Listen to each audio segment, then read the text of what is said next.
الحقيقة قصتنا النهاردة مستوحاة من أحداث حقيقية حدثت بالفعل في دولة ما، وتم تغيير الأسماء بالكامل. ويلا بينا نبدأ.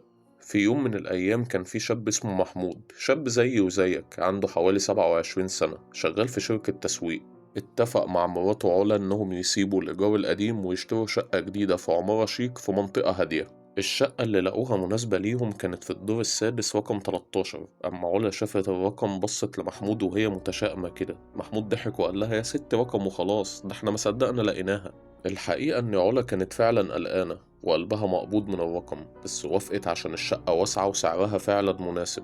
ويوم ما نقلوا حصل أول موقف. محمود دخل العمارة عادي وطلع بالأسانسير. أول لما ضغط على الدور السادس الأسانسير وقف، النور طفى ثانيتين وبعدين اشتغل تاني وطلع بيه لحد السابع. محمود خبط على الزراير، الأسانسير ينزل الخامس ويقف، يرجع يطلع السابع، ولا مرة بيقف عند السادس. وبعدين بقى في اللخبطة دي هي ناقصة كمان. محمود فتح الباب وقام نازل للبواب تحت: الاسانسير فيه يا عم السيد. سيد قال له: معرفش يا باشا والله، هو مظبوط بس هو ساعات كده مش بيحب الدور السادس. قالها وهو بيتنهد كأنه بيقول كلام كتير ومش ناوي يكمله.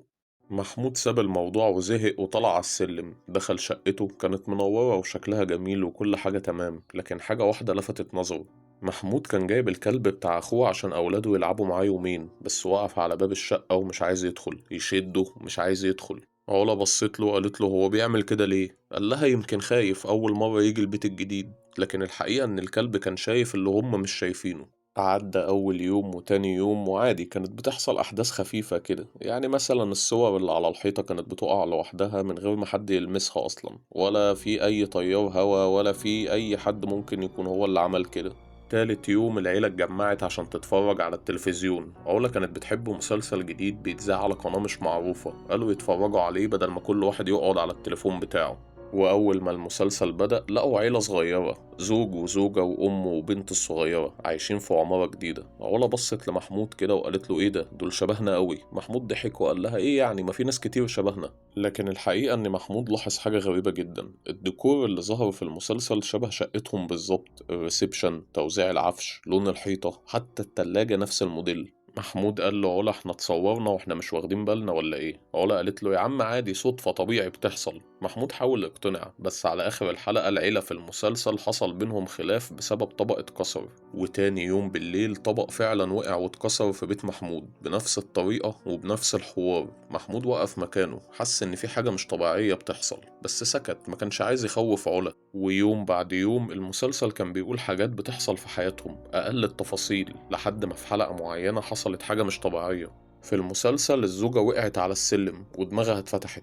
محمود تاني يوم فضل قاعد للصبح عايز يطمن ويمنع إنها تقع وتتأذى، وفعلا نجح، بس اللي اتأذى ووقع كانت بنته، هي اللي وقعت وفعلا اتعورت في دماغها. وبعد ما اطمن عليها وعمل معاها اللازم، بعدها بيومين ركز مع حلقة تانية وشاف البطل في المسلسل بيترفد من شغله بسبب حاجات تافهة. وتاني يوم الصبح صحي وهو فعلا قلقان، وحاول اليوم ده ان هو ما يعملش مشاكل في الشغل، بس في النهاية حصلت مشكلة مع مديره والموضوع كبر فجأة وصل للرفض. كان هيتجنن، مش فاهم حاجة. بقى بيقعد قدام التلفزيون كل يوم زي المجنون، عايز يفهم ايه هيحصل تاني يوم. وفي ليلة محمود قام يشرب مية وهو واقف في الصالة، لمح حاجة واقفة في زاوية الصالة زي ظل بنت مش باين ملامحها، واقفة تراقبه من بعيد. محمود قرب عشان يبص عليها، بس الظل ده اختفى. لكن الظل ظهر تاني بعد أقل من دقيقة. وقتها محمود اتجمد في مكانه، وبعدين الظل اتحرك بمنتهى الهدوء واختفى جوه الحيطة. وبعد اللي حصل ده محمود مشى ناحية التلفزيون وهو خايف ومش سامع غير صوت دقات قلبه في ودنه، وحلف إن هو لازم يفهم إيه اللي بيحصل هنا قبل ما يتجنن.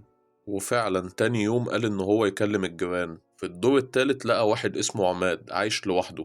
سلم عليه وقال له: أنا جارك هنا في الدور السادس. بس عماد لما سمع السادس دي بصله كده وهو متشائم وقال له: أنا ساكن هنا بقالي سنين، الدور السادس ده مش شقة جديدة، في ناس قبلك سكنت فيها بس الله يرحمهم بقى. محمود سأله وهو قلقان: هما ماتوا ازاي؟ عماد قال له وهو باصص للسلم كده: اتقتلوا. محمود خد الكلمتين منه وابتدى يفهم، وبعد بحث كتير في شركات الإنتاج الإذاعية عشان يشوف مصدر البث بتاع المسلسل، ملقاش أي حاجة ولا شركة إنتاج واحدة ليها مسلسل بالمواصفات دي. والحقيقة إن هو بدأ إن هو ياخد باله البيت اللي في المسلسل هو نفس بيتهم، والمسلسل نفسه بأحداثه وشخصياته هو كأنه زي إعادة تمثيل للي حصل زمان، لكن كل ده بيظهر في حياتهم الحقيقية. محمود بقى بيقعد قدام التلفزيون لوحده كتير، علا بقت خايفة منه، شايفاه بقى مهووس، بس محمود عارف إنه لازم يكمل لغاية ما وصل لحلقة قلبت الدنيا خالص. الحلقة اللي فيها الأب في المسلسل بيحكي إنه كان متهدد من شخص معين، شخص مسؤول ومتحكم، كان بيستغل العيلة وعايز ياخد منهم حاجة، وبعدين الحلقة خلصت على لقطة مرعبة، حد بيدخل الشقة والباب بيتقفل والشاشة بتسود. محمود حس إن الحلقة دي مش بتتكلم عن الماضي بس، دي بتتكلم عن اللي هيحصل فعلا تاني يوم. وبدأت حاجات غريبة تحصل في البيت، أصوات مشي، خبط في الحيط، علا تصحى تلاقي حد واقف على باب أوضتهم، وبمجرد ما تغمض وتفتح يختفي، حتى الأسانسير يبقى شغال مع أي حد إلا محمود. والحقيقة محمود دخل بحث في تاريخ العيلة دي، جاب ملفات قديمة، كلام الجيران، لقطات من الجرايد، ولقى بالفعل الحقيقة.